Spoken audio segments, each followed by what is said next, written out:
Naku mga kababayan, mukhang nagsisimula na nga pong mag-delete ng post itong mga DDS na nagpakalat ng may stage 4 colon cancer si Pangulong Bongbong Marcos.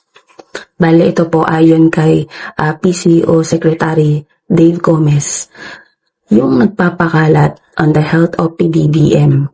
We are collecting na all pieces of evidence and will initiate a complaint with the DOJ. Hopefully by next week daw.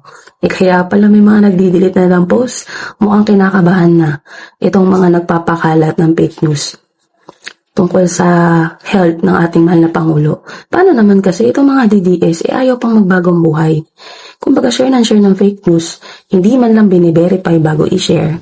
Alam naman nila na kapwa nila DDS ang magpapahamak sa kanila.